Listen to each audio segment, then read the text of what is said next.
umaga po sa inyong lahat at sa mga kaludi natin dyan.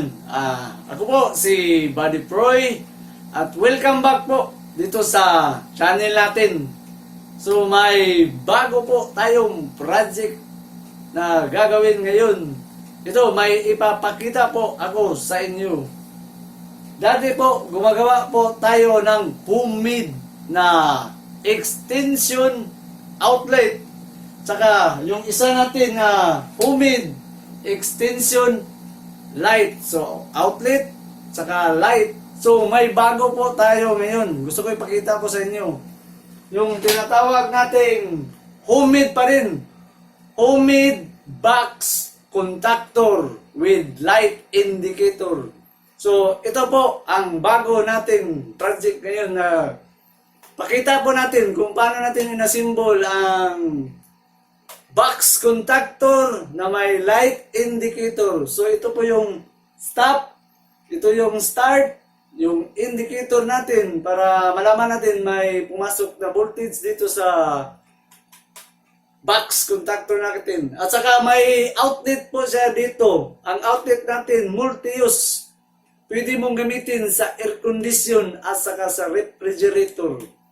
So bago po natin i-explain po muli ito, marami pong nagtatanong sa contactor, Sir Buddy Proy, saan ba talaga ginagamit ang contactor at gaano ka siya ka-importante? Alam niyo po, ang contactor, ngayon po, madalas ginagamit yan po sa planta. Ginagamit po siyang start-stop, saka yung forward, reverse, at saka Y delta. At saka marami pa po ang magagamit sa contactor. At saka napaka-importante po ng contactor. Kasi ito po yun.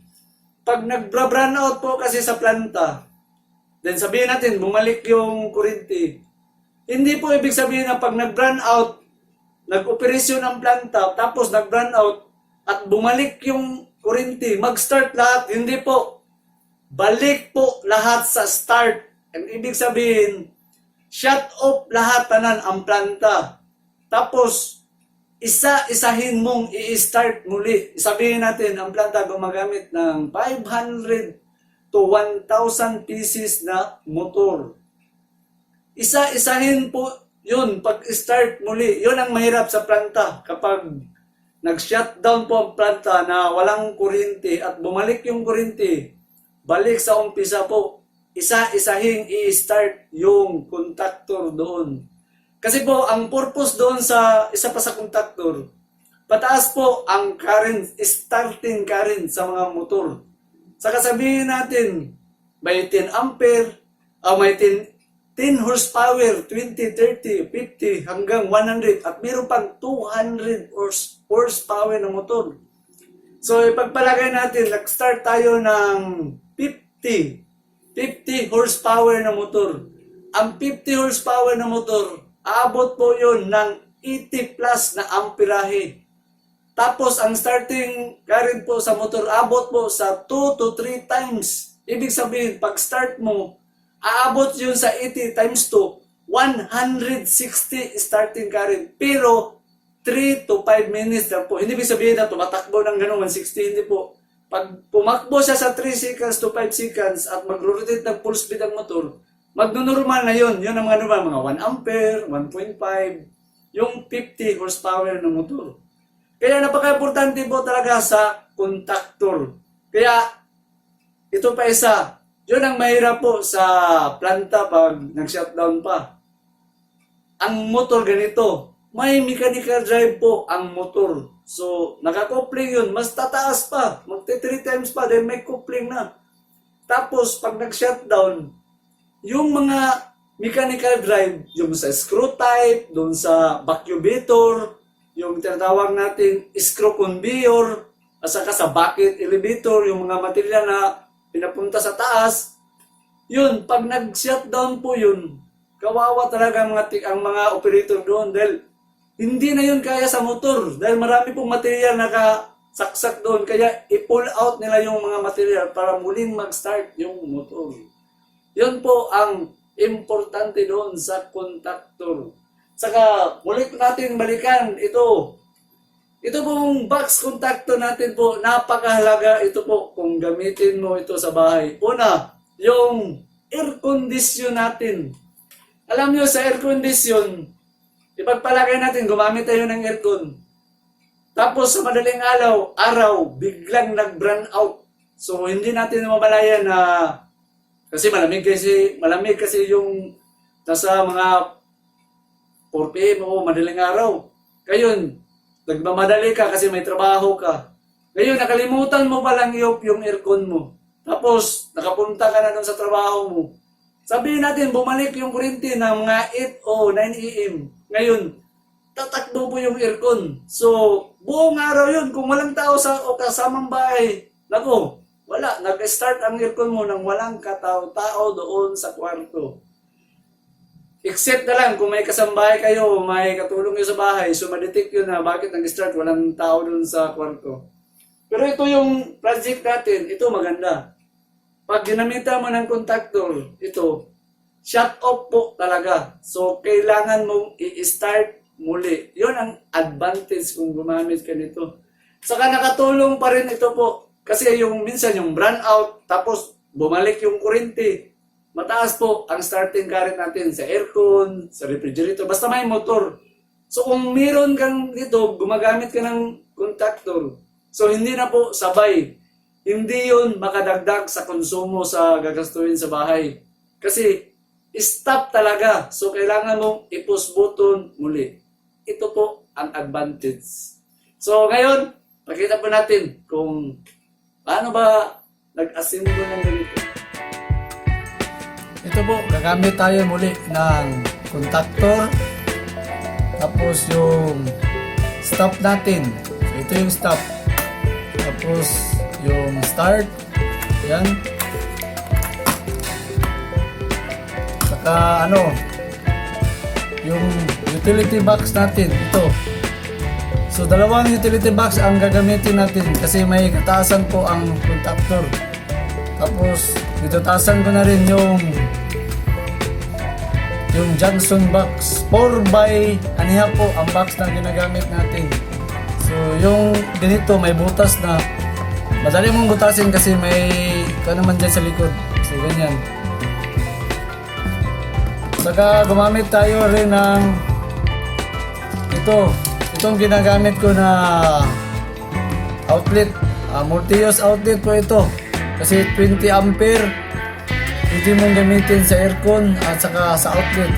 Tingnan mo dyan dito, saka naka-from outlet pa siya. Tapos yung indicator light natin, ito po yung indicator light natin. So gagamit din tayo ng plug. Ito yung plug natin. Kung makita nyo sa rate, 20 ampere po yung plug natin dito. May rate po sa dito. So ang gagawin po natin ngayon, ipipix po natin yung contactor po dito. Dito natin ilagay. So ang una po natin gagawin, ilagay muna natin dito yung contactor natin.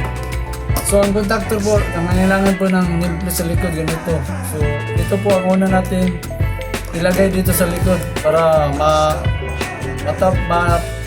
madikit po dito yung contactor natin. So unahin natin dito, maglagay tayo ng screw. Dito po, lalagay natin ng screw. Yan po ang lalagyan natin sa contactor natin. So pwede natin ilagay muna yung contactor, isa muna. So dyan mo ilagay, tapos push mo, yan. So lagyan pa natin ng isang screw para matibay. Ito yung sas. So okay. Yan po, nalagay na natin ang contactor nito sa junction box. So ang isusunod po natin, gagawin ngayon, itong stop natin sa stop at saka start. So may lalagyan din dito po, makita mo dito ilagay yung start at saka dito rin natin ilagay yung outlet natin. So ang gagawin natin, i-install muna natin para hindi tayo mahirapan sa paglagay dito sa start-stop natin. Ganyan. So, i-install muna natin dito para hindi tayo mahirapan doon sa install. So, balik po tayo sa diagram natin. So, ito po yung diagram natin. So, muli po tayong babalik dito. So, para mag-topic po dito. So, nakasiris naman yan lahat. So, mag-wiring tayo.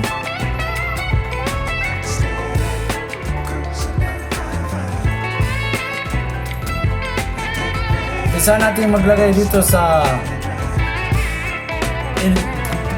light indicator natin. So, ito po yung light indicator.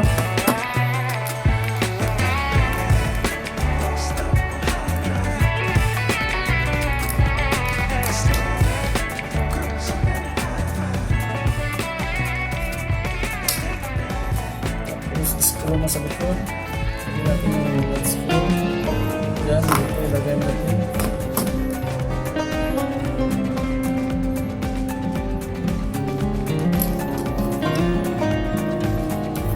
Okay, nandiyan na yung light indicator natin. So, ilagay natin yung stop at start natin dito. So, ito.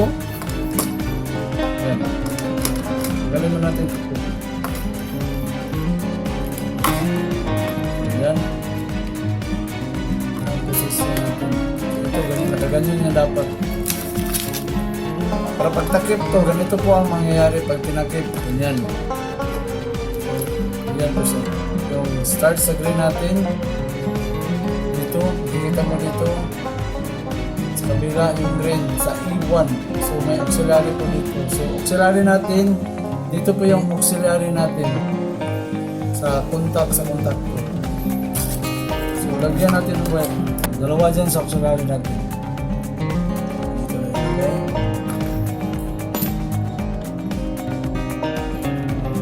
Ayan, ilagay na natin ang auxiliary natin. So yan. Ayan. Tapos na yung auxiliary dito. So ang next natin gagawin, yung auxiliary dito sa taas. Yan, dito po sa auxiliary natin sa auxiliary, nakatap sa E1. So yung E1 nakatap dito sa auxiliary sa E1. So nandito po ang E1 natin dito. So ilalagay natin yung E1 dito, E1, tapos nakatap din sa auxiliary. So nakatap na natin. Yan.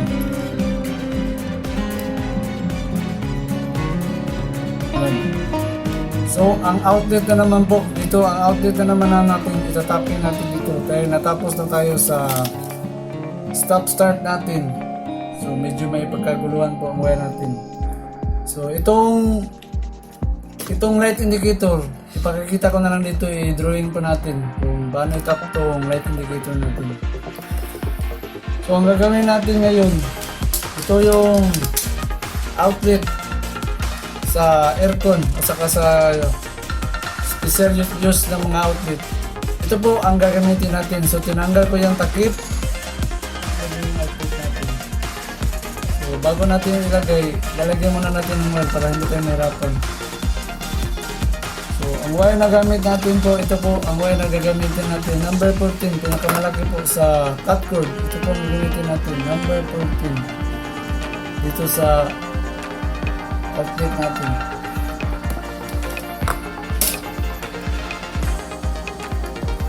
So paglalagay po sa outlet, so yung ground, saka yung line 1 natin, at saka line 2. So 20 ampere po ang kapasidad dito sa ampacity.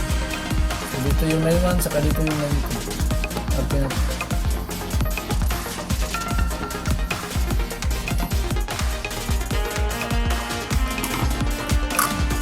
Ang gagawin natin, ilalagay po natin dito yung outlet natin.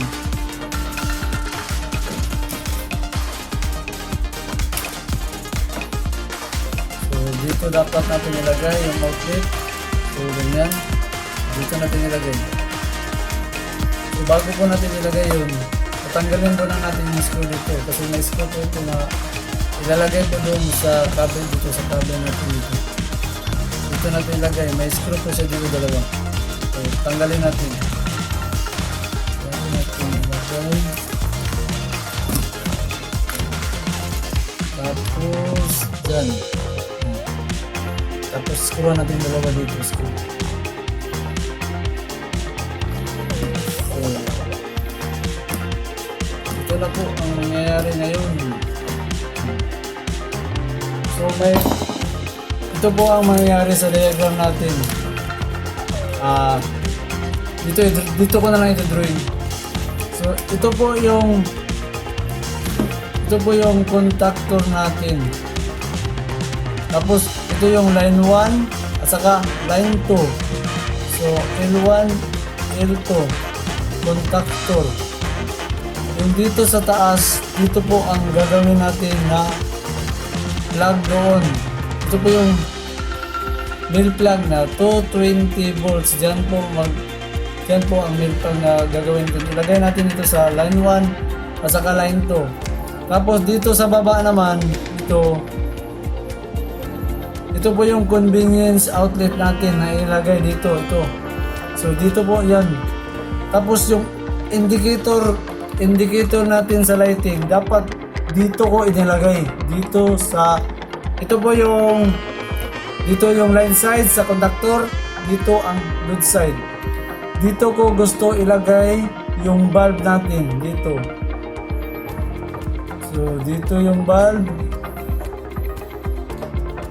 So, dito ang bulb. Kasi ang bulb dito, mag-i-indicate ito pag nag-contact ang contactor, ibig sabihin nakadaan po ang voltahe dito. So, iilaw yung indicator natin.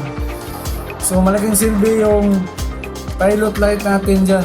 Kasi, pag nag-energize po ang contactor natin, papasok po dito yung supply. So, iilaw yung light. So, ibig sabihin yung outlet natin na inilagay dito, activate na yun, light 220, basta umilaw yung indicator light natin dito. So, dito ko siya ilagay sa baba, sa load side, sa contactor, sa line 1 at line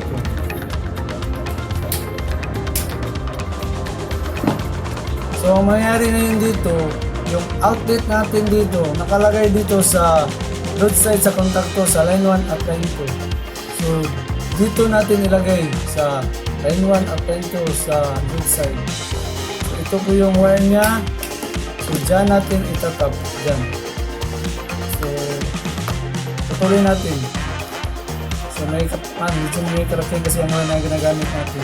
Sali natin itong yung light indicator natin na pilot light. Isali na natin dito. Dahil dito yan sa load side sa contactor.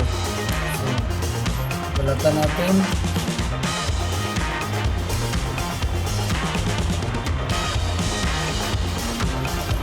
Yan. So,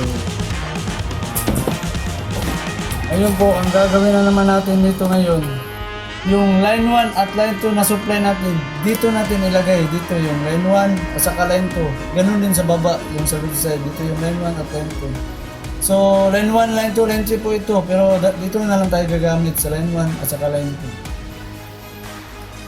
2. So, makikita po nyo dito po yung sinasabi natin na contactor. Dito po nilagay yung mil plug natin patungo sa 220. So, ito po yung mil 220 natin sa mil plug. Tapos, yung diagram natin, ito makikita naman yung sa line 1 natin. So, dito yung line 1 sa stop. Makikita yung isang wire dito. Papasok yung dito sa contactor natin. Dito natin i-direct yun dahil yun magbigay supply natin sa 220.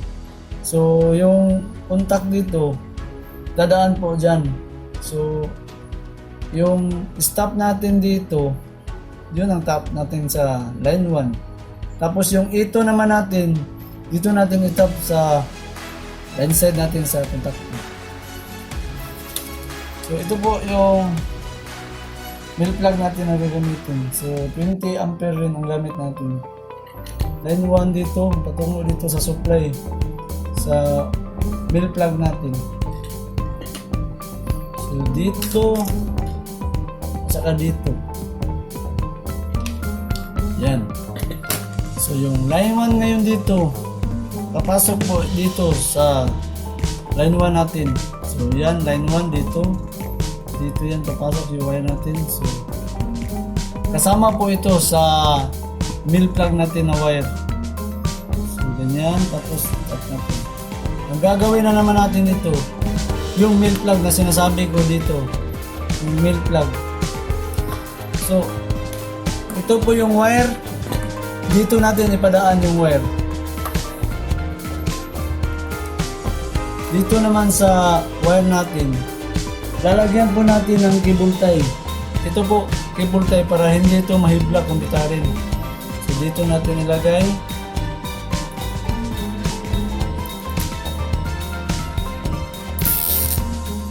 Dapat may cable tie siyang nilagay dito para hindi siya mahatak birahin yung wire. So yan. Tuloy natin. Sali natin dito yung line 1 natin sa stop.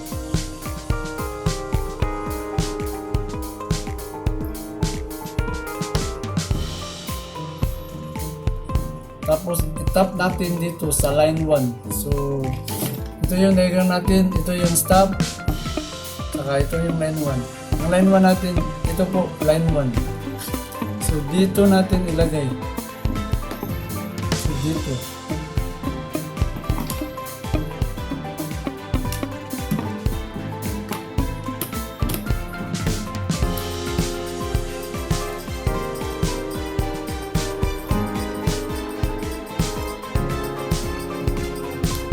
So nakatagpo siya sa line 2 dito.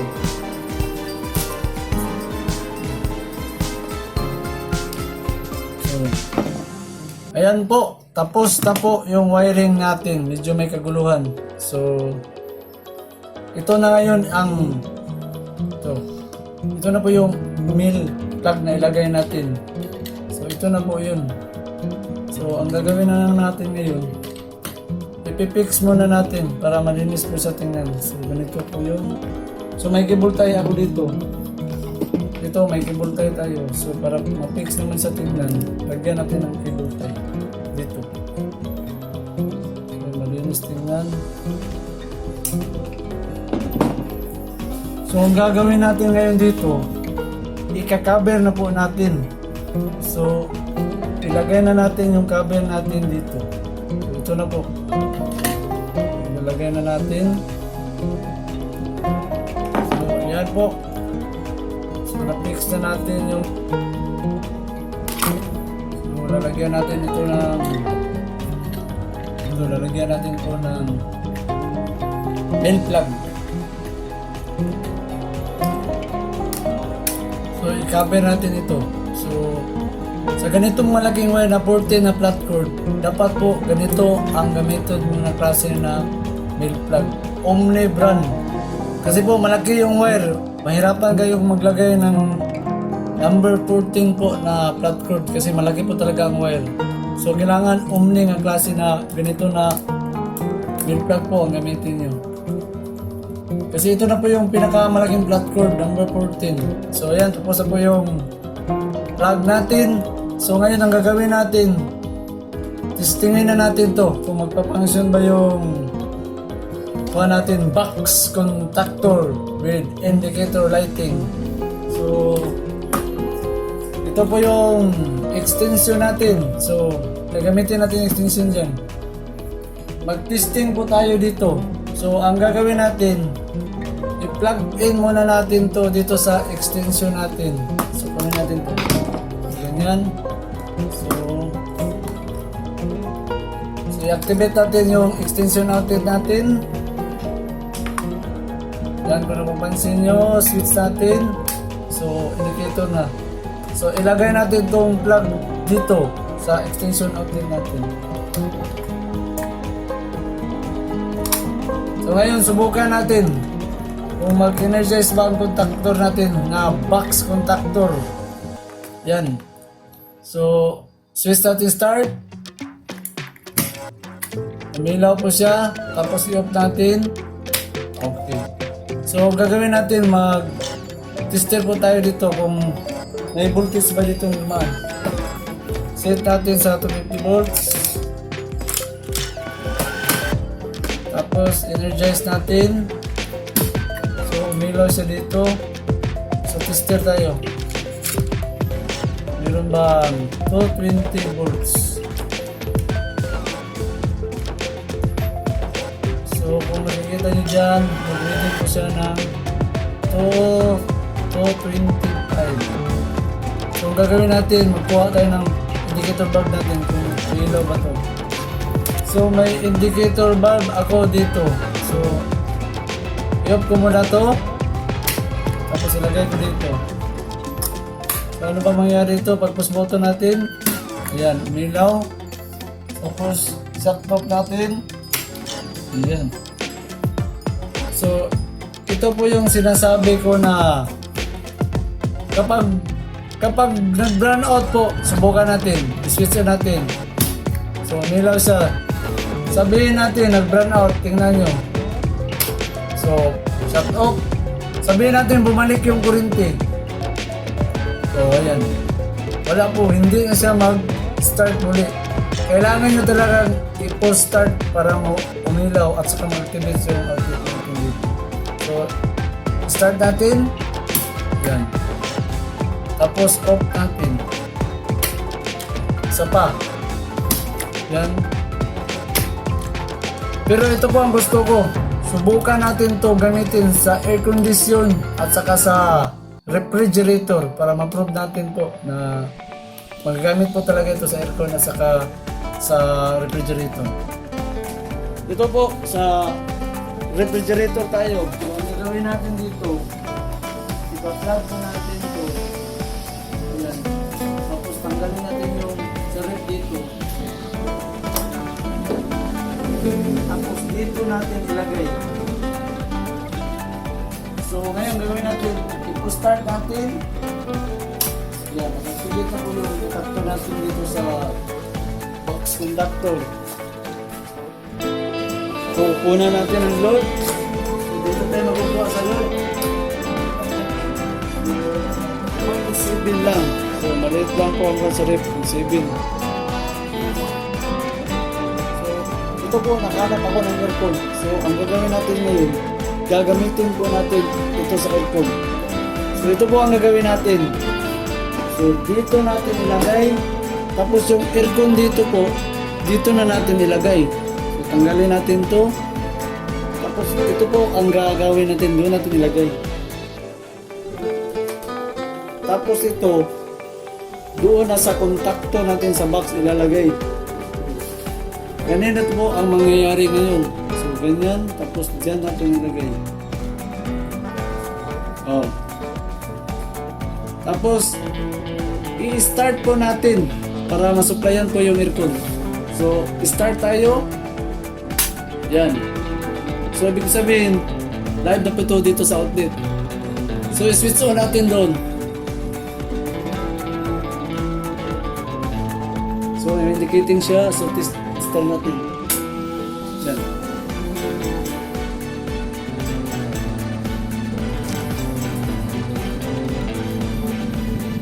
So, makikita naman po, umandar na yung aircon natin. So, para ma-prove pa natin doon, kukuha po tayo ng meter. Tingnan natin yung magkano bang ampere rating dito sa aircon na ginagamit natin ngayon dito. So, ngayon yan, nakapan yan. So may meter po tayo, nakaset siya sa 200 ampere. So pagkukuha po sa ampere rating sa aircon, isang wire lang. So dito mo i-clamp, dito, tapos ganyan. So kung makikita nyo, zero pa kasi wala pa yung pumasok yung preyon doon. So i-testing natin yung cold, sa low cold tayo. So makikita po nito, makikita ba? So 2 so pabari-bari pa siya, 2.8, 2.9, 3.1. So yan po ang nangyari. So ngayon, ang aircon natin is 3.1. So nag-max siya sa 3.1. Makikita po, nagre-reading po siya. So kapag nag-brown out po, sabihin natin nag-brown out. So tanggalin natin to, yung sa box contactor natin. Yan. So balik natin. So, wala na.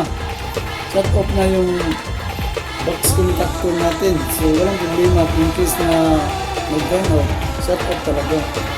So, kailangan muli mo itong i-stop. Dito ka, mag-start up ka na naman sa contactor para i-activate yung muli doon. So, stop natin, start up natin. Ayan. So, start na naman. Ayan. Diyan muna tayo, mga Lodi. Bago po tayo magpaalam o mag-info sa channel natin. So, shout out na naman po tayo sa second batch. Ito, dumami ng dumami. Kaya gusto ko itulo na natin to, yung mga idol natin na shout out natin. At saka yung mga subscriber natin. So, shout out natin. So, shout out natin si Yusip Takuba. Magandang araw dyan sa iyo, Sir Yusip. Saka shout out natin si Chris Brown from Brazil. Uy, ang layo. Sir, puting ingat yan sa Brazil. Sir Chris Brown. Saka shoutout din natin si Dio Body Entertainment. Pa-shoutout din po sa Salaw Family, Ligaw City Albay. Uy, magandang araw dyan sa City Albay, Sir Dio Body Entertainment. Saka shoutout din natin si Ruel Alin, taga Larina Secure. Uy, Bisaya ni Secure. Sir, mayong adlaw ni mo diha sa Secure, Sir. Sir Ruel Alin. Saka shoutout din natin si Perdi Santilisis. Magandang araw dyan sa iyo, Sir Perdi.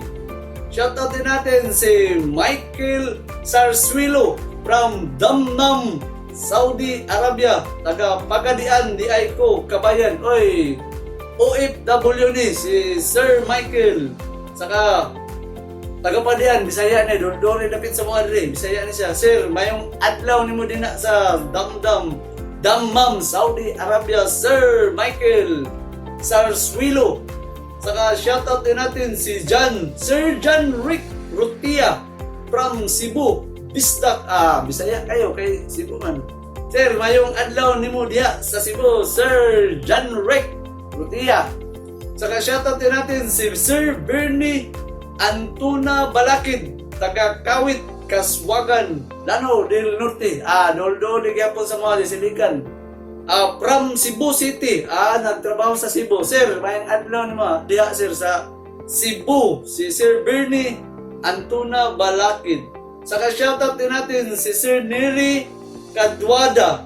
So Neri, hindi ko alam kung babae o lalaki. Magandang araw dyan sa iyo, Sir Neri. Saka shoutout din natin si Sir Rooney Bilacurta dito sa Saudi Aramco KSA from Tagum, Davao. Uy, OFW niya, taga Davao. Davao ginyo ni. Sir, amping dia, sir. Dia sa Saudi Aramco. O, mayong adlaw ni mo din na, sir. So, Sir Rooney Bilacurta. Saka shoutout din natin si Sir Yules Morillo. So, magandang araw dyan sa iyo, Sir Yules. Saka shoutout din natin si Ram TV. Isa po siyang electrician vlogger. So, yan po. Magandang araw dyan sa iyo, Sir. Ako si Ram TV. Saka shoutout din natin si Sir Jumar Pinyul. Magandang araw dyan sa iyo, Sir Jumar. Saka shoutout din natin si Michael Galima. Magandang araw dyan sa iyo, Sir Michael. Saka shoutout din natin si Sir Arthur Matic 04. Magandang araw dyan sa iyo, Sir. Sir Arthur. Saka shoutout din natin si Oragon Republic. Isa po siyang vlogger. Saka magandang araw dyan, Sir Oragon. Saka shoutout din natin si Tox Gang from Jeddah, KSA. Always watching sa video. Taga Ginsan ko. Uy, silinga namang pakyo, sir, sa Ginsan niya eh. Mayang adlaw ni mo sa Ginsan. Saka OFW pala ito, si Sir Tox Gang. Mayang adlaw, sir. Saka ito pa, marami pa. So shoutout natin si Sir Esteban Perez from Dubai. Sir, OFW, konting ingat dyan sa Dubai, sir. Sir Esteban Perez. Saka shoutout din natin si Arnel Dagakdak. Magandang araw dyan sa iyo, Sir Arnel. Saka shoutout din natin si Ma'am Ning Calibia o si Sir Arnel Calibia.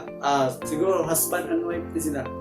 Saka shout out din natin si Ma'am Flor Blanco from San Jose, Batangas. Magandang araw dyan sa iyo, Ma'am Flor Blanco sa Batangas.